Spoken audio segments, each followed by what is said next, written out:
Bienvenue à ce cycle de webinaires sur l'appui à la mise en œuvre des analyses HMUC et spécifiquement au module introductif, qui est une introduction générale au cycle de webinaires et à la portée à connaissance sur les analyses HMUC. Je vous propose pour commencer de repartager quelques règles de base pour le bon déroulé du webinaire. Vous avez remarqué, donc nous avons coupé pour l'instant les micros pendant la durée des présentations, et bien sûr il sera possible de les réactiver pendant les séquences d'échange. N'hésitez pas à utiliser la fonction main levée pour signifier votre souhait de poser une question ou d'intervenir. Pendant les présentations, vous avez aussi la possibilité de recourir à la messagerie instantanée, voilà, si vous avez des questions à faire remonter ou des remarques. Et enfin, nous enregistrons ces différents webinaires, donc celui-ci et ceux à suivre, pour qu'ils puissent être mis à disposition ultérieurement auprès des personnes, voilà, qui n'étaient pas forcément disponibles aujourd'hui. Très bien. Bonjour. Bonjour à tous. Donc nous venons juste de commencer. Pour introduire donc ce cycle de webinaire, donc un petit propos que je vais partager avec Michel Vallée de la DREAL. Alors pour rappeler d'où vient cette initiative, voilà, de proposer un cycle de webinaires sur le thème des analyses HMUC. En fait, c'est une initiative qui a émergé dès 2019 et qui prenait appui sur les réflexions que l'on voyait émerger au sein des territoires de sages en Bretagne, voilà, avec des questions qui remontaient bien sûr des partenaires sur le déploiement, la façon de déployer ces études, les outils ou les données potentiellement mobilisables. Voilà, et une dynamique partenariale sur la politique de l'eau en Bretagne, donc qui associe notamment l'agence de l'eau, les départements, la région, l'OFB, le CRECEB, qui a conduit dès le début à avoir une approche un peu concertée, un accompagnement spécifique des territoires sur ces analyses. Et donc dès juin 2020, il y avait une proposition justement d'avoir une journée régionale thématique sur les analyses HMUC lors notamment de la définition d'une position agence et région sur le cofinancement en tout cas de ces études, et c'était l'une des propositions faites pour l'accompagnement du déploiement des analyses et qui s'inscrivait aussi dans le cadre de projets déjà lancés qui pouvaient notamment être valorisés auprès des territoires dans la conduite d'analyse HMUC et qui pouvaient s'inscrire dans le programme d'une journée régionale. Donc, le contexte que l'on connaît depuis un an sur le plan sanitaire. Est-ce que vous m'entendez ? Oui, oui. Très bien, merci. J'ai eu un message inquiétant. Donc, nous a conduit évidemment à faire évoluer le format et aussi le périmètre qu'on souhaitait à cette journée, puisque en un an, et forcément les besoins des territoires ont aussi évolué, et donc d'autres questions, d'autres besoins ont été remontés, et notamment des besoins de précision sur l'harmonisation des méthodes, sur des indicateurs à mobiliser, sur des types d'outils.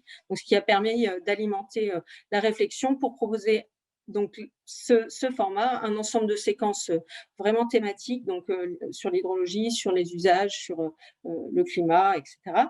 Et qui vont permettre de présenter des éléments de cadre méthodologique, des outils qui sont disponibles et mobilisables, de vous faire partager des retours d'expérience, soit de territoire, soit aussi de partenaires institutionnels qui ont été mobilisés sur ce type d'exercice, mais tout en conservant bien une approche globale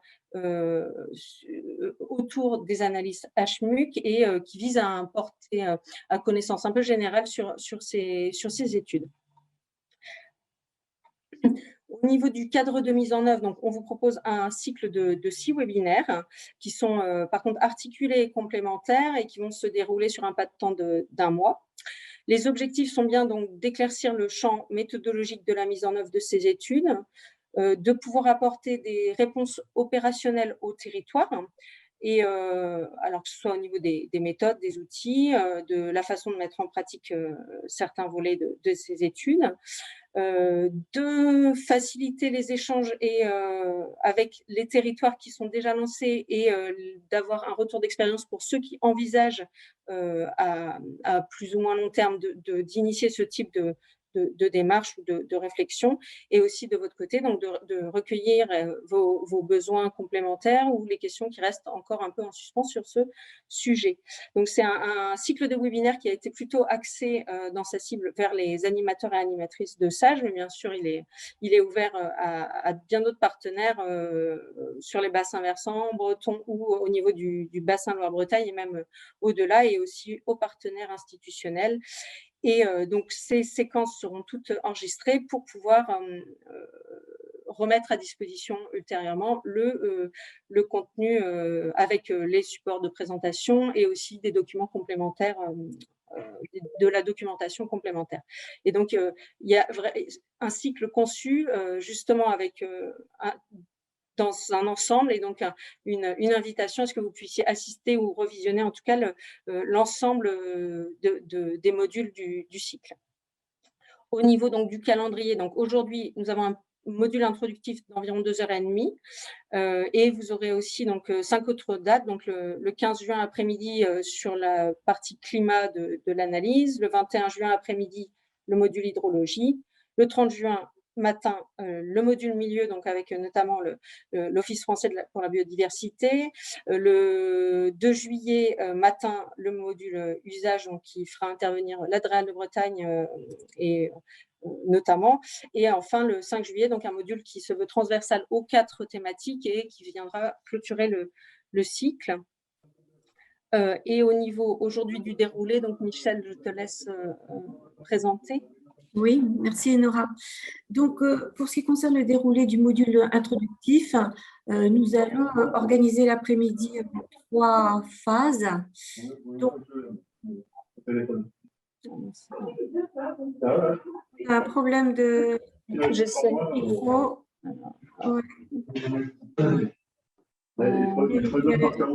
Des participants, on a je vais recouper les micros. Alors, je suis désolée parce que je n'ai pas accès aux participants. Hop. Ça y est, c'est réglé. Je pense que c'est bon. Oui. Je t'en prie. Merci Laura. Donc, je vous disais qu'aujourd'hui, le déroulé du module introductif donc, va se faire en 3 parties. Une première partie donc, que nous allons faire côté DREAL avec mon collègue Vladimir Delapouge de la DREAL de Bassin Loire-Bretagne concernant le cadre de mise en œuvre d'une analyse HMUC. Ensuite, donc, l'Agence de l'eau va prendre le relais. Donc Jean Placine et puis Mathilde O'Haraud, pour vous faire un rappel de l'approche proposée pour le déploiement des analyses HMUC en Bretagne et vous présenter donc la carte des analyses en cours. Ensuite, troisième partie, donc un retour d'expérience du sage Rance Frémur Bedbosset par donc Tiffaine Berthou. Voilà, qui va vous dire un petit peu le détail de la phase, enfin de l'analyse déjà avancée sur ce territoire. Donc, chacune de ces 3 parties sera complétée par un intermède de questions-réponses qui tiendra en 10 minutes à chaque fois à peu près, pour qu'on puisse commencer à échanger donc, sur après c'est chaque partie en fait. Voilà. Et Nora peut-être le prochain diaporama. Je vais donc commencer à vous présenter la première partie donc, de la partie concernant le cadre de la mise en œuvre d'une analyse HMUC. Et puis ensuite, Vladimir donc, va prendre le relais. Donc peut-être vous présenter une diapo suivante. Voilà, le contenu de cette première partie.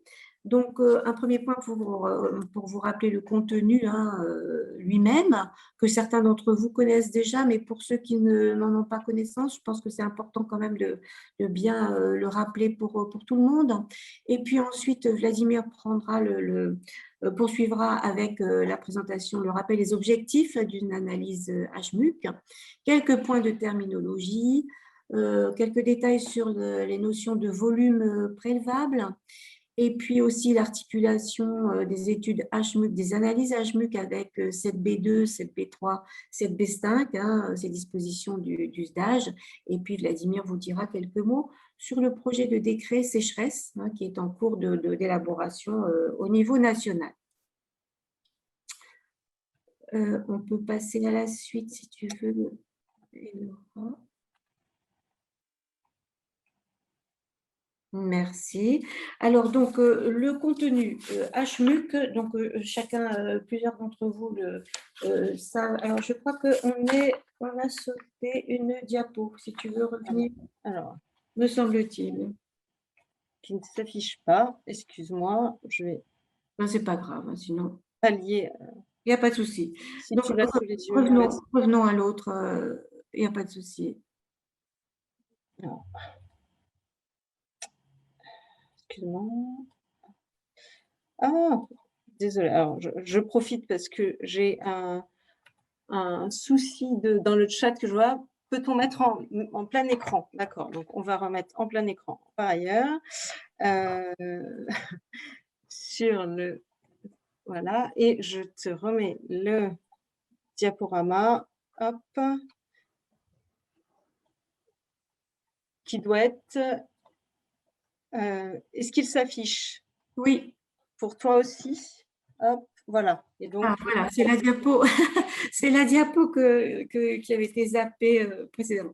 Donc, pour vous dire que le contenu donc, des analyses HMUC, alors attends, il y a un souci là, ça se déroule. Est-ce qu'on peut revenir à la diapo précédente? Ah oui, c'est ça, très bien. Excuse-moi. Donc, ces analyses sont définies dans le cadre du stage actuel à différents niveaux. On en parle notamment dans la disposition 7A2 hein, du SDAGE, donc au chapitre 7. La définition aussi figure dans le glossaire hein, du SDAGE. Et puis, vous avez en complément, concernant spécifiquement les analyses HMUC, cette fameuse fiche de lecture donc, du SDAGE 6.1 que Nora donc, vous a diffusée en avant-première, hein, en même temps que l'invitation pour ce webinaire. Donc, ce qui est important de savoir, c'est que cette disposition 7A2 donne la possibilité d'ajustement des objectifs du SDAGE par les sages. Et pour faire cet ajustement, donc, il est nécessaire de déterminer les paramètres sur lesquels influer pour atteindre donc, une gestion quantitative équilibrée hein, à l'échelle du territoire de SAGE ou à l'échelle sur laquelle est définie l'analyse HMUC en question. Donc, pour faire cette détermination, donc, il faut agir et travailler sur 4 points importants, donc, qui sont listés sur cette diapo, à savoir la reconstitution et l'analyse donc, des régimes hydrologiques naturels, l'analyse des besoins des milieux, l'analyse des différents usages de l'eau, et puis l'intégration des perspectives, notamment du changement climatique et tout ce qui concerne les prospectives dans les différentes thématiques concernées. Merci. Donc, pour avoir quelques précisions sur HMUC, on y reviendra encore un petit peu plus de façon plus détaillée par la suite. Hydrologie. Hydrologie, donc il s'agit de la reconstitution et de l'analyse des régimes hydrologiques naturels, donc non influencés par les actions anthropiques, donc les actions de l'homme. Hein. Milieu, qu'est-ce qu'il y a là-dessous? Ça concerne l'analyse des besoins des milieux depuis la situation de bon état jusqu'à la situation de crise, tenant compte des dernières méthodologies connues, on y reviendra aussi juste après.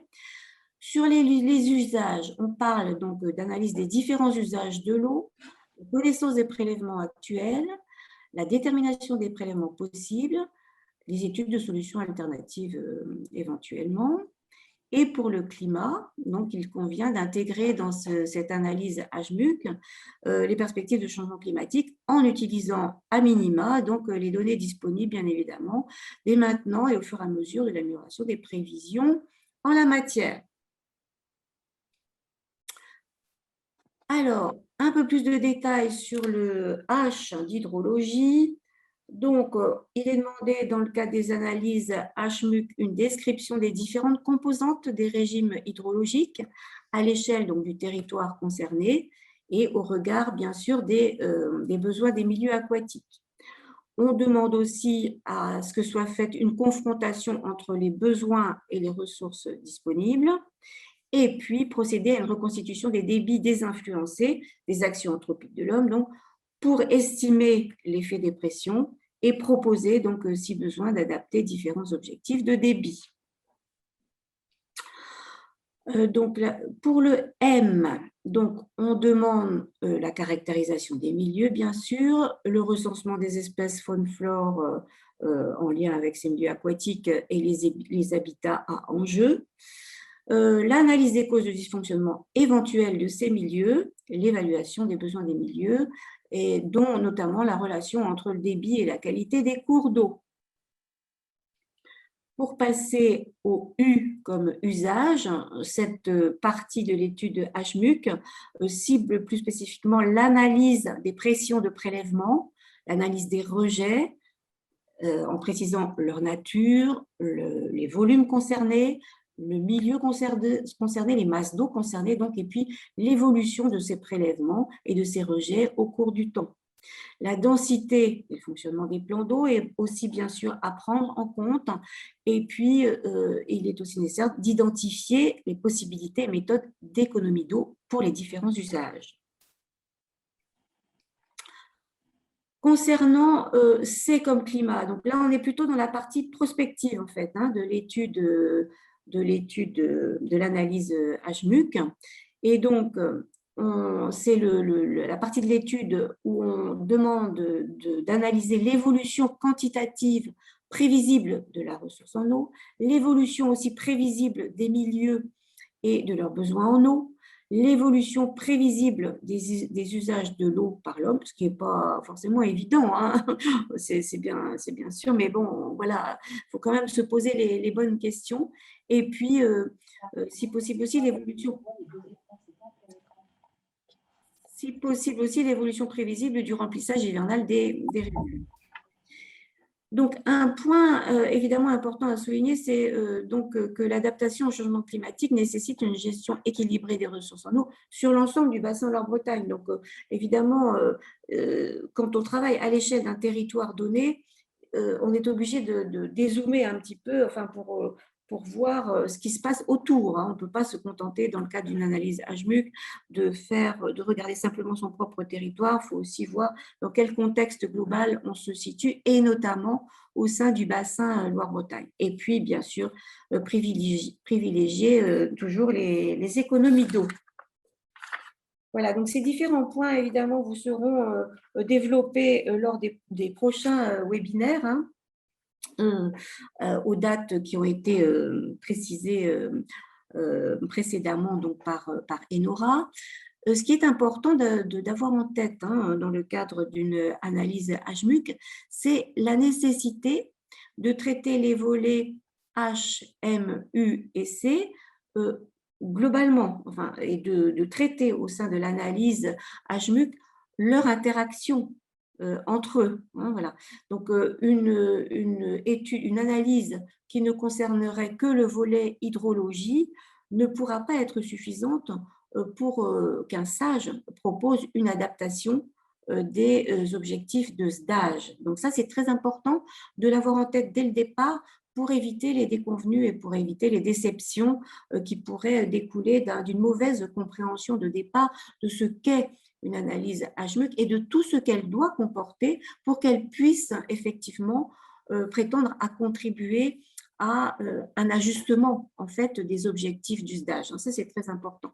Et aussi, avant de se lancer dans une étude HMUC, il est évidemment fondamental de se poser les bonnes questions et d'avoir un soutien de l'ensemble des membres de la clé pour se lancer dans une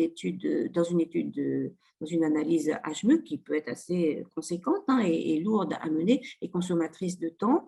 Et donc, bien se mettre d'accord sur les objectifs aussi d'ajustement du stage recherchés par le sage concerné à l'occasion de cette analyse HMUC.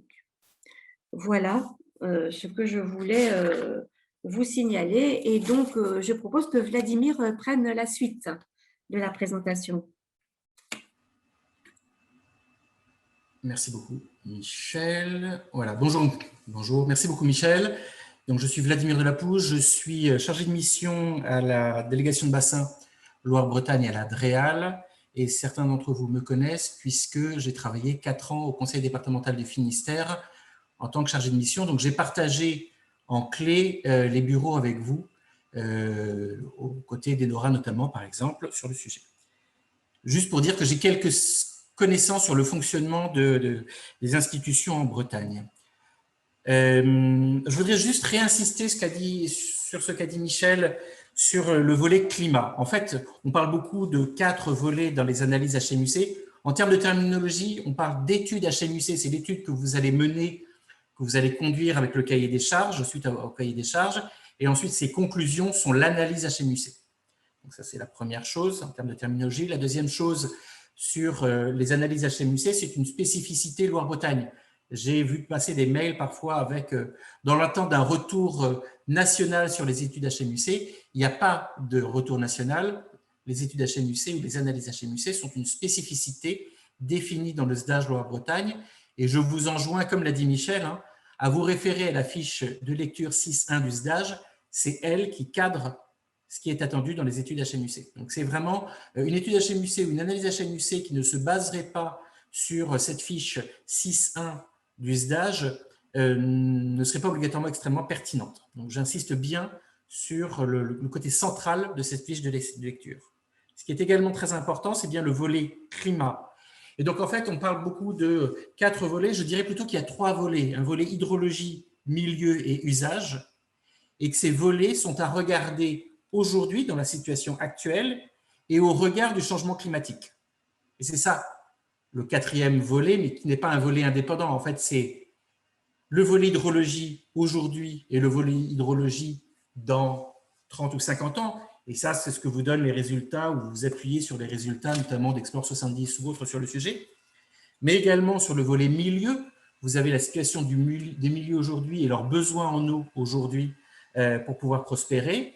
Et à l'échelle 30-50 ans, normalement, il y aura une évolution des températures. Il pourrait, on espère en tout cas, avoir une évolution de la continuité écologique. Ça veut dire que sur un secteur donné, vous aurez un peuplement piscicole différent qu'il n'est aujourd'hui. Et il faudra que les quantités d'eau disponibles pour le milieu soient suffisantes pour laisser prospérer ce milieu aquatique qui sera dans 30 ou 50 ans sur le territoire à étudier. Idem pour le volet usage, sur les besoins en eau. Vous avez les besoins en eau aujourd'hui, mais vous aurez une évolution non seulement due au changement climatique, mais également due à l'évolution démographique. Et ça, le fait que ce n'est pas que le changement climatique, mais l'évolution démographique est bien inscrit dans la fiche de lecture 6.1 du SDAGE. Et vous aurez donc, et surtout en Bretagne, une évolution de la population sur les zones côtières. Et donc, il faudra prendre en compte les besoins en adduction d'eau potable, en AEP, sur ces territoires. Mais là encore, il suffit de vous référer, enfin, il suffit. Vous pouvez notamment vous référer au SCOT et au volet prospective dans les SCOT qui vous donnent une idée de l'évolution de la population attendue pour les 30 ou 50 prochaines années. Donc, j'insiste bien sur le volet climat, qui est un volet central, puisque, en fait, j'ai vu également passer des mails avec des demandes d'études HMU. Une étude HMU, c'est une étude volume prélevable, toute simple. Donc, ne nous cachons pas derrière notre petit doigt. Une étude HMUC ou une analyse HMUC, c'est une étude volume prélevable étudiée aujourd'hui et puis étudiant la situation dans 30 ou 50 ans. Je rappelle juste, mais ce sera répété, le projet de territoire. Donc là, on est bien dans le projet de SDAGE et c'est la territorialisation des dispositions 7B qui est prévue, donc qui est soumis à consultation aujourd'hui, puisque ça a un impact avec ce qu'on peut faire bouger avec les analyses HMUC. On peut faire bouger notamment des éléments qui sont dans les dispositions 7B2 et 7B3 du SDAGE. Et Nora, je veux bien la disposition suivante. Juste en termes de terminologie, je ne reviendrai pas. On est dans un webinaire sur les études, sur les analyses HMUC. Donc ça, c'est un petit peu ce qui est inscrit dans le SDAGE, qui est aujourd'hui soumis à la consultation du public. Juste pour dire qu'il y a deux notions ici. Il y en a une dans la suivante. Il y a bien trois notions qui sont les volumes prélevables, les volumes d'eau plafond, et pour ceux qui se dorment avec le SDAGE, c'est les lames d'eau dans l'actuel SDAGE. Et puis, dans la disposition suivante, on parle des volumes maximum antérieurement prélevés pour une année donnée. Je ne reviendrai pas dessus, mais c'est pour dire que c'est bien trois notions distinctes. Elles ne sont pas mélangées, c'est bien trois choses distinctes. Le volume prélevable, c'est la quantité d'eau qu'on peut prendre sur un territoire 8 années sur 10 sans remettre en cause l'écosystème du milieu aquatique. Le volume d'eau plafond, ou la lame d'eau aujourd'hui dans le SDAGE, c'est pour les territoires en 7B2, c'est le potentiel d'augmentation durant la durée du SDAGE sur ces territoires. Et puis, il y aura, diapo suivante, le volume maximum antérieurement prélevé pour une année donnée, c'est un volume de base sur lequel on met en œuvre les dispositions 7B2 et 7B3. Diapo suivante. Le cœur de mon intervention, c'est ça, c'est les objectifs d'une analyse HMUC. À quoi ça sert une analyse HMUC? Ça sert à plusieurs points. Ça sert d'abord à une acquisition de connaissances. Un territoire, une clé, un EPTB peut souhaiter avoir une meilleure connaissance de son territoire et des volumes prélevables sur ce territoire aujourd'hui et demain. Ça, c'est une acquisition de connaissances. Ça sert aussi à permettre sur les territoires, pour les points nodaux du SDAGE, je m'exprime bien, donc on est bien dans le cadre de la mise en œuvre du SDAGE. Donc pour les points nodaux du SDAGE tels qu'ils sont définis aujourd'hui dans l'annexe 5 du SDAGE, il y en a 70 ou 80 pour le bassin Loire-Bretagne, il doit y en avoir une vingtaine, je crois, ou un peu moins pour la Bretagne. Ça permet de définir de redéfinir, d'adapter les débits d'objectifs d'étiage de ces points nodaux du SDAGE. Vous n'avez pas de POE en Bretagne, les débits seuil d'alerte et les débits de crise qui sont inscrits dans le SDAGE. Avec une étude d'HMUC, selon une méthodologie que j'exprimerai tout à l'heure, on peut les adapter. Et ceci, à chaque fois, je vous mets en italique où c'est référencé le fait qu'on puisse s'adapter. Vous ne pouvez pas me croire sur parole, mais vous pouvez vérifier dans le SDAGE que c'est bien écrit ici. Ça permet également d'adapter le volume d'eau plafond. C'est la lame d'eau sur les territoires en 7B2, sur toute ou une partie de la zone nodale en 7B2. Je rappelle, le volume d'eau plafond, c'est la lame d'eau, ce n'est pas le volume prélevable. Le volume prélevable, c'est une autre notion. Donc, ça permet d'adapter le volume d'eau plafond sur les territoires en 7B2, ou ça permet de se substituer, merci à Mathilde Haro, si elle est là, de m'avoir fait préciser ce terme, c'est bien sur les territoires qui sont en 7B3, en 7B4, vous n'êtes pas concerné, mais en 7B5, vous allez être bien concerné, c'est de remplacer ce volume maximum antérieurement prélevé pour une année donnée par le volume d'eau prélevable. En clair, soyons clairs, sur les territoires qui sont aujourd'hui ou qui seront demain en 7B3, dans les faits, il est compliqué, sauf pour l'adduction en eau potable, d'augmenter les prélèvements.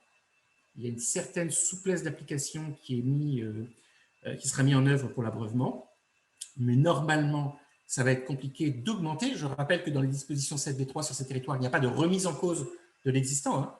C'est juste pour ceux qui voudraient augmenter les prélèvements, ça va être plus compliqué. Si vous faites une analyse HMUC, je pense que beaucoup d'entre vous l'ont compris, on ne parlera plus de volume maximum antérieurement prélevé, et cette augmentation des prélèvements, elle se fera en fonction du volume d'eau prélevable. C'est-à-dire que vous ferez, c'est très simple, il y aura un référencement ou une identification de l'ensemble des volumes aujourd'hui autorisés, déclarés, et même les autres volumes existants.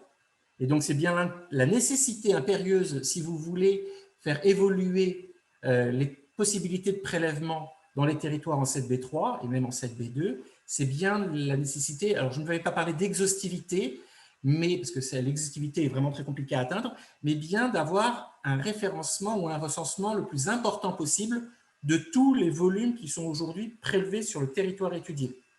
Et c'est bien des constats de l'état des lieux qui a été réalisé par l'Agence de l'eau il y a pour le prochain SDAGE. On ne peut pas se baser uniquement sur le recensement des prélèvements qui sont soumis à redevance par l'Agence de l'eau. L'Agence de l'eau est bien consciente elle-même, et je parle de l'Agence de l'eau à Orléans, est bien consciente, mais certainement sur tous les territoires, que le recensement des prélèvements qui sont soumis à redevance n'est pas exhaustif, et donc il faut bien aller au-delà pour avoir le maximum de prélèvements recensés, et que ces recensements ne sont pas simplement en débit, mais bien en volume sur la période d'étiage. J'ai un peu insisté sur ce sujet, mais c'est un sujet important également.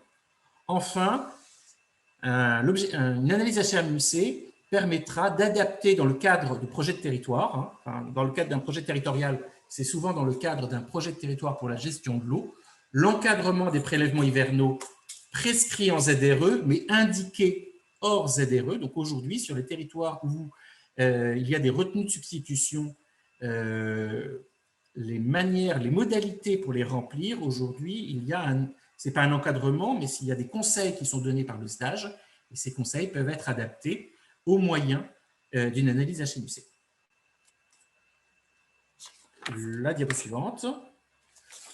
Vous avez donc bien compris qu'une étude volume prélevable, c'est bien le volet HNU d'une analyse HMUC. Il est obligatoire, je ne reviendrai pas sur les territoires en zone de répartition des eaux, vous n'en avez pas en Bretagne. Elle est facultative ailleurs. Donc, elle est facultative également en Bretagne. Diapo suivante. Le volume prélevable qui est défini dans le cadre d'une étude de volume prélevable, mais qui est également défini dans le cadre d'une analyse HMUC, c'est pour ça que j'en parle, ce volume prélevable a vocation à être intégré dans le règlement du SAGE.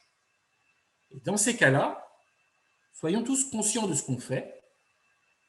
Les autorisations ou les déclarations de prélèvement soumises à la rubrique 1.2.1.0 de la loi sur l'eau ont l'obligation d'être conformes ou mises en conformité avec le règlement du SAGE, c'est-à-dire avec les volumes prélevables qui seront inscrits dans le SAGE.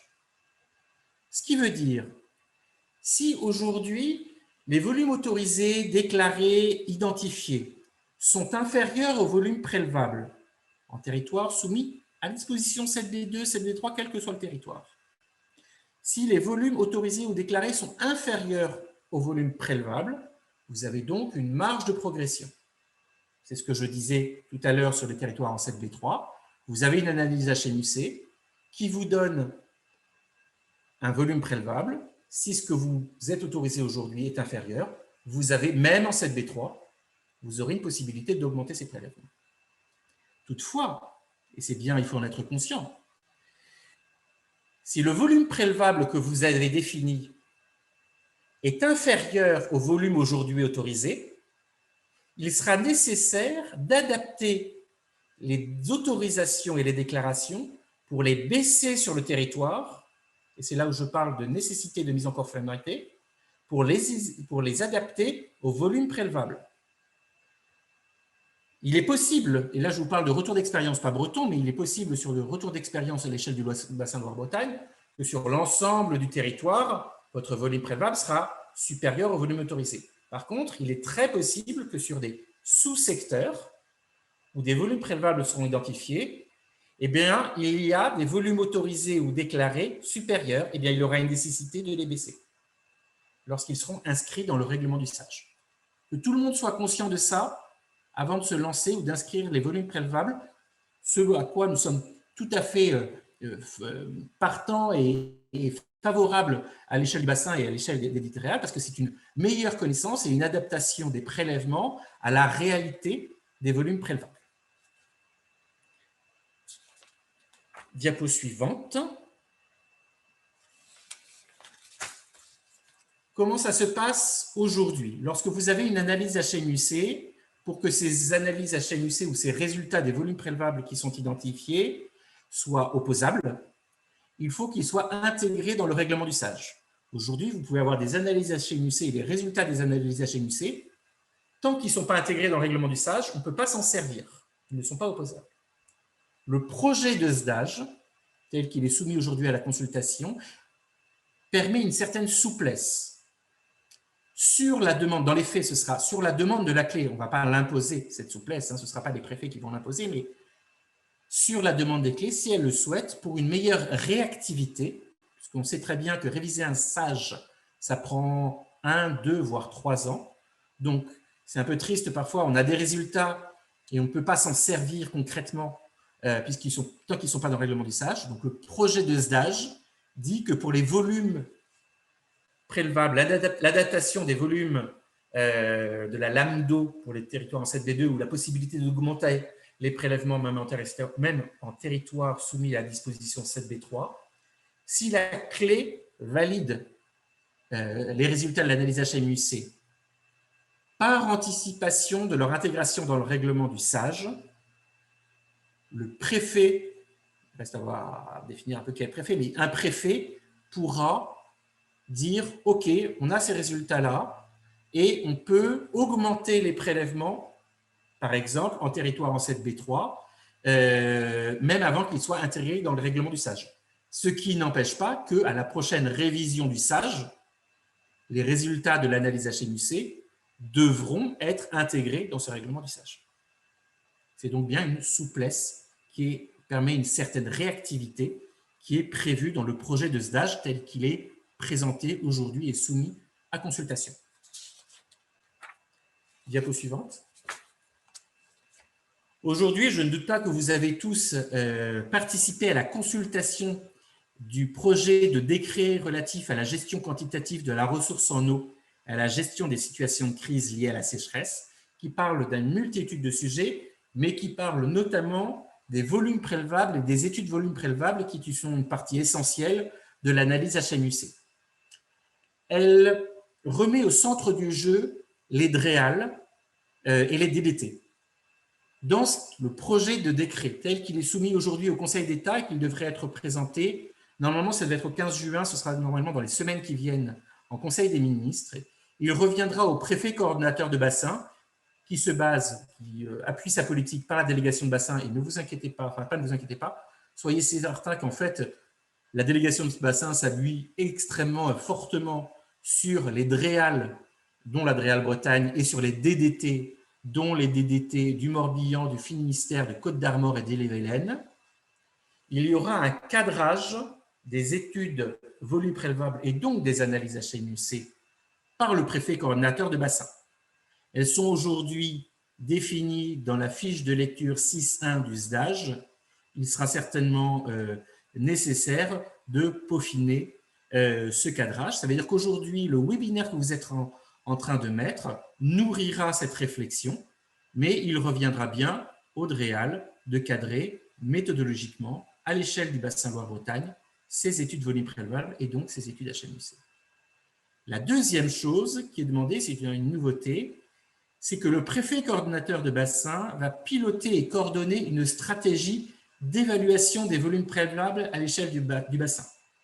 En Loire-Bretagne, vous l'avez compris, on parle plus d'études HMUC ou d'analyse HMUC que d'études volumes prélevables, puisqu'il est demandé d'insérer un volet climat dans ces études. Et donc, il va être examiné, il sera demandé à ce que soit examiné tous les 6 ans la nécessité d'actualiser les études d'évaluation des volumes prélevables déjà réalisées et d'engager de nouvelles études. Aujourd'hui, la Bretagne a lancé une étude pour prioriser où on doit mettre ou pas mettre des études volumes prélevables ou des analyses HMUC. Ça va nourrir la réflexion, mais cette stratégie de priorisation sera prise en fonction de critères de bassin et cette stratégie d'évaluation ou de priorisation sera réalisée par le bassin naturellement en s'appuyant sur les éléments fournis par les différents territoires et en s'appuyant naturellement sur une concertation avec les différentes institutions, je pense naturellement à l'Agence de l'eau et à l'OFB. Enfin, et ça va clarifier les choses, les volumes prélevables qui sont définis au sein des études volumes prélevables et donc les volumes prélevables qui sont définis dans le cadre des analyses hydrologie, milieu, usage et climat seront naturellement à valider par les clés, seront naturellement à étudier par les préfets, mais leur validation, leur approbation relèvera du préfet coordonnateur de bassin. Ça veut dire que les résultats des volumes prélevables ne seront opposables que lorsqu'ils auront été approuvés par le préfet coordonnateur de bassin. Le fait qu'ils passent en clé ne sera pas suffisant. Pour conclure, tout ça va se faire et la Bretagne est caractérisée par le niveau de concertation qui existe entre les DREAL, les DDT, l'Agence de l'eau, l'OFB, le Conseil régional et les différents conseils départementaux. Vous avez des personnalités qui sont reconnues, je pense à Hélène Anquetil, je pense qu'elle nous écoute, dont l'analyse est reconnue au niveau bassin Loire-Bretagne, notamment sur les milieux. Donc, c'est bien une concertation avec tous les partenaires qui permettra de mettre en œuvre ce que je viens de vous présenter, mais ça remet en place, ou ça remet au centre du jeu les DREAL et les DDT. Donc, bien qu'il y ait une concertation locale avec les différents intervenants, et comme je vous l'ai dit, pour une analogie qui va parler à certains, lorsque vous demandez des subventions, moi, quand j'étais au conseil départemental du Finistère, j'étais à une table avec Patrick Luneau ou d'autres intervenants de l'Agence de l'eau, j'étais à une table avec Enorac et Romnes, j'étais avec différentes institutions. Nous travaillons tous ensemble sur les subventions, mais ensuite, c'est chacun d'entre nous qui signons nos subventions. Donc, le travail partenarial que vous allez mener sur les études HMUC ou les analyses HMUC sera naturellement important de travailler avec les différents intervenants, différents partenaires, mais chacun signe ce qu'il est responsable. Et ce que je viens de vous présenter, ça relève des DREAL et des DDT.